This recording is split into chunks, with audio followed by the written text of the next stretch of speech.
Hello ladies and gentlemen, and welcome back to my channel for another Hot Toys Avengers Neon Tech 1/6 scale figure unboxing and review video. Now yes, today we are looking at none other than the Iron Man 4.0 in the Neon Tech line. This is of course another 2021 Toy Fair exclusive product. And if you've been following the channel for a while, you'll know that the Neon Tech line for me just ain't it. I'm not a huge fan of the line. But a bunch of you have told me that this looks to be the best so far, so of course I had to pick it up. Now I picked up mine from toyswonderland.com. The link for that is of course down in the description below, and they do have 12-month installment plans if you are a fan of paying off your figures over time.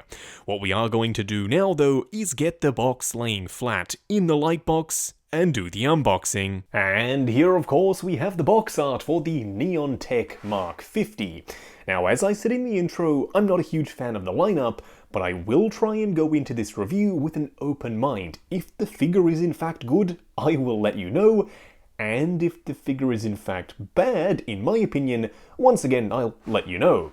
Now on the front we do have the Hot Toys exclusive sticker, but also a special edition sticker, because if you were in the first 200 to receive this guy, you actually got access to a few additional accessories, and I believe they're inside this box. Now on the front we do have an image of the Neon Tech Mark 50. Now, a lot of people are saying this one actually looks like the tracksuit Tony was wearing before the Mark 50 materialized. And yes, I can kind of see it here. We will compare him to my custom tracksuit version of Tony throughout the course of the video. We do have an arc reactor logo on the side, and of course the back of the Mark 50 on the back of the box. Now this being one of the newer die-cast style figures, you slide off the top cover from the side, and the Mark 50 himself is housed within a really darn sturdy, thick foam block. And here we have him. Let me just get him out here and I'll give you my first in-hand impressions. And of course, this being a die-cast figure, he does have quite a lot of heft to him. And so far, the number one thing that I'm noticing is the matte grey charcoal colour does play off quite nicely with the glossy black. We will see how my opinion develops though throughout the course of the video. Now as you can see, he does come with one tray up on top, and of course another down below as everything goes flying. So what we are going to do now is get all of his accessories laid out in the light box and take a closer look at everything he comes with. Here we have all the accessories that come with the special edition version of the Neon Tech Mark 50. Now let's start off by talking about the display base first. It's the usual Hot Toys hexagonal style display base, except this time on the top you get, of course, a Neon Tech print, a rough, sort of textured black surface with the orange and grey detail throughout. Kind of like the suit itself, except on the suit, the black is a super high gloss. We do have Neon Tech Iron Man printed on the front. I kinda wish it was a metal display base nameplate, but I totally understand why they didn't. Now to go along with the display base, we of course have a dynamic flight pole. This is one of the chunkier, sturdier ones, which again makes sense because this guy is a die-cast figure. Now if you are getting the special edition version, you will get access to the guitar and this blade right here. These were previously seen with the regular Mark 50, but only if you got the accessory pack. Now with the Neon Tech version, you actually are getting some of the accessory pack accessories, and also one exclusive piece that we haven't seen with an official release yet. More on that though in just a second. The guitar itself does still have the broken off end, because if you remember, in Infinity War, Thanos ripped it off. Of course, Iron Man's hand wasn't still there, but if you have it displayed this way, then you simply won't see it. The gloss on the black section looks fantastic, the grey looks suitably matte, and I really do like the orange. Is this thing potentially growing on me? I'm not sure. We'll find out when we look at the figure himself. This blade I also really like. It is, of course, a fingerprint magnet because it's a translucent orange piece, but I do like the way it looks. It kind of reminds me of the Needler from Halo. Is anyone else getting that vibe? I kind of wish I had kept the accessory pack for my original Mark 50 because he does use that blade right there with the Mark 85. Now, this piece is something that you will get with the battle damaged version of the Mark 85, and at first glance, it looks good. It's also absolutely huge. It has orange sections, it has this smoked greyish black section right here as well, and you do have a port to attach it to the figure. But unfortunately, Hot Toys have done it again. This is super flimsy, cheap clam tray style plastic. I straight up hate this. I don't know why they did that. I mean, I get it, they want to make it nice and light so the figure can hold it, but this is just too light. It feels really cheap and really nasty. I know a lot of people are going to be very upset when we get the Mark 85 battle damage figure, and that translucent blue one is done in this same super flimsy cheap material. This is terrible. I don't exactly know why Hot Toys made it out of that material, but hopefully going forward they don't keep on doing that. Now we also get this piece, which did come with the standard Mark 50. It snaps onto his back. This is of course the extra booster type section. I really like the way this looks, and yeah, the paint job is growing on me. I love the metallic silver, it's very shiny and punchy. I also do like the matte sections. It's a very nice juxtaposition between the glossy black. That's something that I think they were missing on the previous Neon Tech figures, and I think this guy is definitely going to look the best out of the previous three. We also have this accessory, which wasn't seen in the film to my memory, but still looks really good. I know a lot of people who do display their Mark 50 with this weapon. It snaps on to the outside of his forearm there, and it's just a nice little cannon piece. We do get two versions of the lobster claw, one for each side, and they should light up. So if you don't know, with the Mark 50, you did actually have pins that connect to this piece and then will light up the inside section. They added a little bit more technology into these, where usually they'd just have an LED and it would shine through. These actually have their own self-contained light source, and yeah, I do like the way they look. And now we have two, so he can go full-on lobster mode. What we are going to do now, though, is get the Mark 50 himself out here and take a closer look. And here we have him standing straight up and down in the light box, no crazy poses or accessories or anything like that. And so far, what do I think of this figure? Well, I've literally just taken him out of the box and put him in the light box, so I haven't had much time to explore the detail and the paint applications just yet. We will do that in a second, but I can already tell you that I'm starting to be won over. This is a lot more of an involved design than the previous figures. They've actually thought about it just that little bit more, and it shows. They really do care about this Neon Tech line, and with this guy, I'm starting to care as well. I don't know how that's happened. I have been the strongest detractor for Neon Tech ever since I started reviewing them, but I can't lie. When I see something cool, and that's exactly what this piece is, I can't help but start to be won over. What we are going to do now, though, is take him off the rotating turntable, punch in, and take a closer look at the details. Here we have him up close and personal. Now, for the most part, this guy is identical to the regular Mark 50. All the way down to the 1,000,001 battery door compartments, which we'll touch on when we show off the lights, but we won't be spending a ton of time talking about the sculpt. We'll more be focusing on the paint applications, because that's really what's new here. Now, starting off with the helmet, I really like what they've done. I have been very, very critical of the Neon Tech designs in the past because, let's be honest, they have been kind of lazy. It's literally been a black suit with some squiggly lines done in various neon colors. But that's not the case here.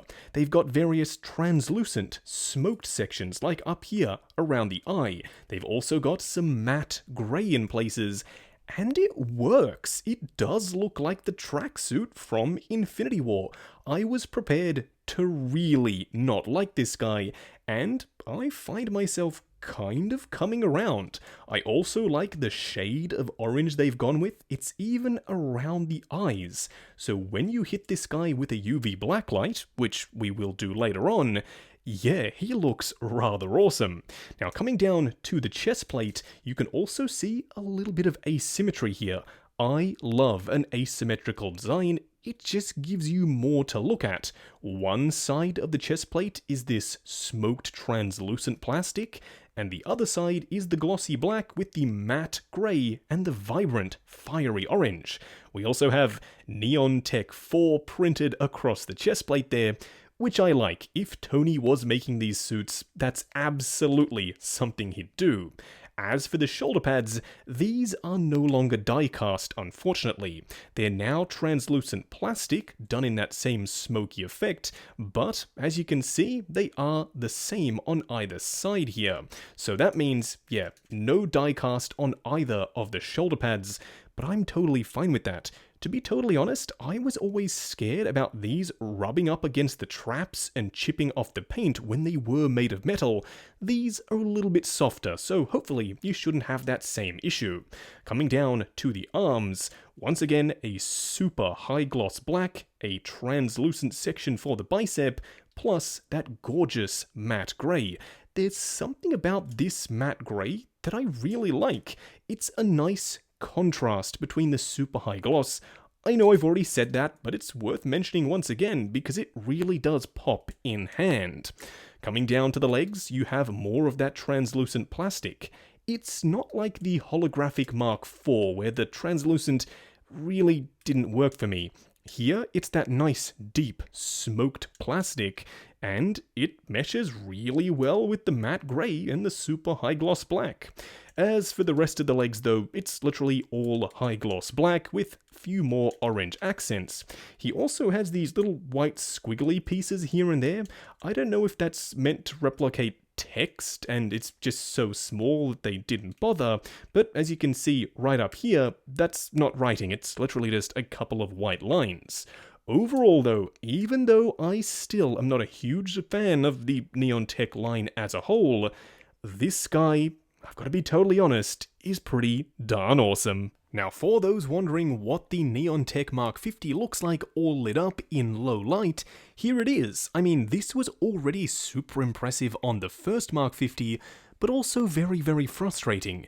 Impressive because it looks totally awesome. This guy lights up like a Christmas tree. There are arc reactors everywhere. But frustrating because there are about 1,000,001 different panels and pieces you have to pop off, tiny little screw compartments, and then equally tiny little battery compartments that you have to shove in equally even tinier batteries. It's a right pain to get this guy lit up. It's up to you if all of that is worth the payoff in the end, but I personally am hoping that one day Hot Toys can go with some kind of integrated battery solution and one single switch can power up the entire figure and you can just remove one of the panels and plug him in to charge. But unfortunately, today is not that day, so yes, you do have a ton of tiny little batteries to contend with. Now for a quick side-by-side comparison, here you can see him alongside the Neon Tech 2.0 and the Neon Tech 3.0, which is actually War Machine. Now, for me personally, this guy just straight up wins. He's the better looking of the three. I know there is a Neon Tech 1.0 who I don't own because I never planned on getting in on this line, although now seeing this guy, hopefully going forward the line gets better and better. I mean, Hot Toys just recently had an entire party dedicated to celebrating Neon Tech. It was literally a Neon Tech themed rave called the Summer Night Showcase, so it seems like they are re-upping their commitment with the Neon Tech line because they know this guy right here is actually pretty cool. I wasn't a huge fan of the 1.0, 2.0 or 3.0, but this guy definitely has piqued my interest. Next up, here we have the Neon Tech figure alongside my custom Tony Stark wearing the tracksuit from Infinity War. And I can very clearly see that this is the inspiration for the suit, and I love that. It shows that the designers really did care about what they were doing. They could have very easily cheaped out, and we'll touch on this more later in the video in the pros and cons segment, but they didn't. They actually thought about the design, and it shows. I love the way these two look standing together. Just going over articulation. Now bear in mind, this is my personal copy of the figure, so I'm going to be a little bit more careful. I'm sure when you get yours in hand, you can push the joints slightly further than I'm willing to go. Now, starting off with the helmet itself, it is on 2 joints. There's one at the base of the helmet, then one at the base of the neck. Combined, they do allow a fairly decent range up, although there is a significant gap. Going forward, more than enough for me, swivel, and of course pivot side to side. Now the arms have a lot of moving parts and pieces. These are on springs, so they will get out of the way. You can pull the arms out. They will go forward all the way around. They will go up to about there. There is a butterfly joint included as well. Swivel at the bicep. You do have a double bend at the elbow, and the cool thing is the bicep itself actually moves out of the way to get you even more range of motion past 90. Coming down to the wrist, we of course have a regular 1/6 scale Iron Man ball joint. As for the torso, it can pull apart, but without doing that, you do have a fairly limited range. Then, when you extend on 2 different points, we get a crunch to about there, going back to there, swivel and pivot side to side. The legs themselves will go forward to there, unless you move these flaps out of the way and pull the legs down. As you can see, this one is now sitting lower than the other side. It'll go forward to there, which is way more range, and it'll go out to about there. We do have a swivel at the thigh, a double bend on ratchets at the knee. Coming down to the foot, we do have a ball joint, which has pivot side to side, forward and back, but you can actually extend the foot down ever so slightly. It's only a tiny range of motion, but the instructions do specifically call it out, and then that will allow you even more range of motion. Plus, lastly, for the foot, toe articulation. Just going over the 3 cool and 3 annoying things about the Neon Tech 4.0. The first annoying thing is this. It's the holographic shield. It's literally a piece of clam tray plastic with a little bit of a smoked look to it.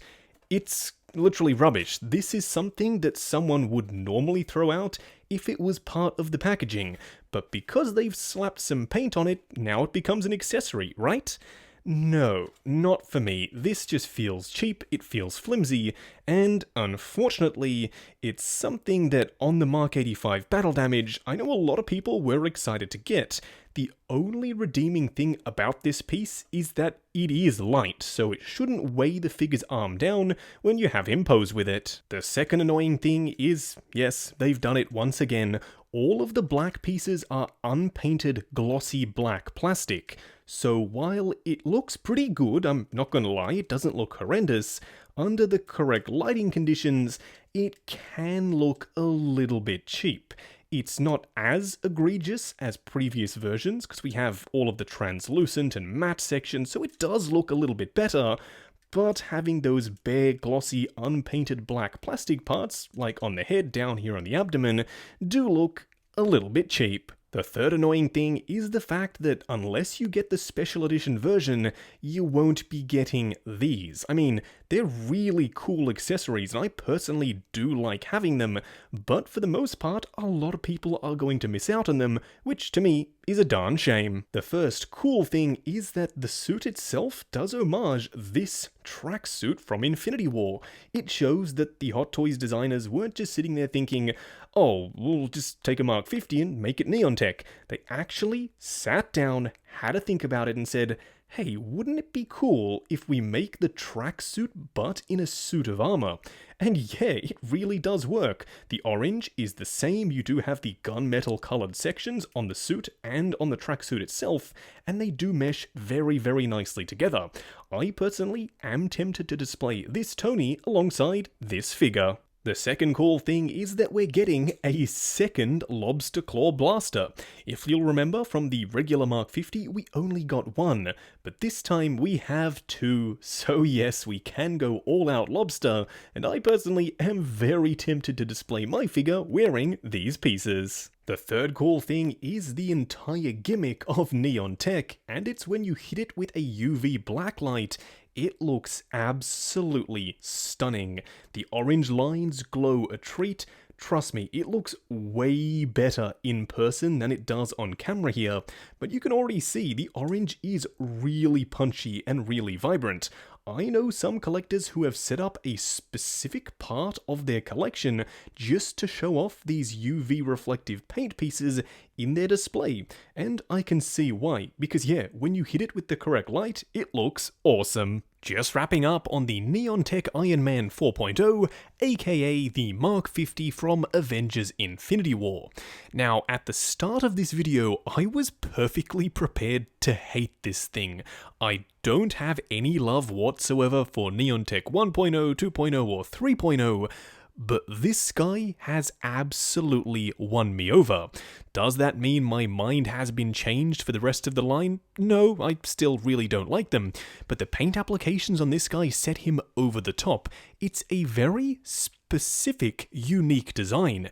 They've gone for the homage to the tracksuit from Infinity War, which this suit is based off, so it comes together full circle. I'm a huge fan of unique designs for Iron Man suits when they make sense. I'm of course talking about the repaint of the Mark III diecast to the Mark III Stealth. It specifically homages the Stealth from the comic books. This one works perfectly in that very specific regard. It's meant to actually be something. It's like this for a reason, not just for the sake of painting it black and popping a few squiggly lines on it. That's why I think this guy works more than the rest. Now, does that mean it's a perfect figure? No, absolutely not. The unpainted glossy black plastic is still really annoying and is a huge fingerprint and grease magnet. I've had to wipe this guy off a ton of times throughout the course of the video, but that's kind of just par for the course with these Neon Tech figures. If you've owned any of the previous ones, this guy is not going to be any worse, let's just say that. The light up effects look great, but you do have to contend with a bunch of battery compartments, which is a right pain. At the end of the day though, if you are in on the line, this one is a must get. And if you're a huge fan of distinct, unique, different suits of armors, then you might potentially want to pick this guy up as well. He is just that. And for me, I've sold the previous Neon Tech figures, but this guy is definitely staying in the collection. Now, if you'd like to pick this guy up, he is available from toyswonderland.com. Link for that is, of course, down in the description below, and they do have 12-month installment plans if you are a fan of paying off your figures over time.